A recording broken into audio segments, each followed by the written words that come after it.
इसको हल करेंगे। एक नियम होता है कि यदि कोई संख्या शून्य पर समाप्त होना चाहती है तो उसका जो गुणनखंड होता है 2 के पावर m गुने में 5 के पावर n के रूप में होना चाहिए। मतलब कोई भी संख्या अगर शून्य पर समाप्त होना चाहती है तो उसका जो गुणनखंड होना चाहिए कम से कम एक बार 2 और एक बार 5 अवश्य होना चाहिए। जैसे मान लीजिए कि यहाँ पर एक संख्या है 10 जो कि 0 पर समाप्त है, तो अगर हम इसका गुणनखंड निकालेंगे 2 पंजे 10, 5 एकम 5, तो 2 गुने में 5, 1 2 और 5 यहाँ पर आ गया। मान लीजिए कोई भी संख्या लीजिए, मान लीजिए कि 80 है, यह शून्य पर समाप्त है।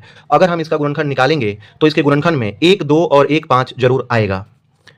2 से हमने भाग किया यहाँ पर 40 बार में, फिर 2 से 20 बार में कट जाएगा, फिर 2 से 10 बार में भाग लगेगा, फिर 2 से 5 बार में और 5 से 1 बार में। अब देखिए यहाँ पर 1 2 3 4, यहाँ पर 2 4 बार आ गया और 5 एक बार, मतलब कम से कम 1 2 और 1 5 यहाँ पर आ गया। चाहे आप कोई भी संख्या लेंगे जो कि 0 पर समाप्त होती है तो उसके गुणनखंड में 1 2 और 5 अवश्य आएगा।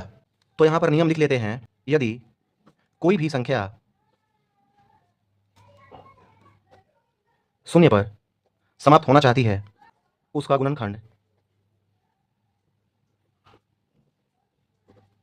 2 के पावर m गुने में 2 के पावर n, सॉरी 5 के पावर n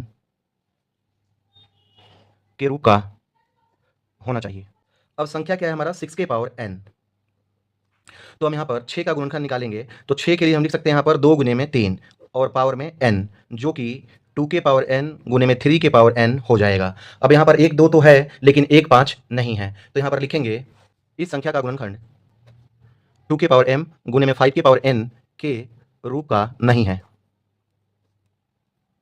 अतः 6 के पावर n शून्य पर समाप्त नहीं होगी।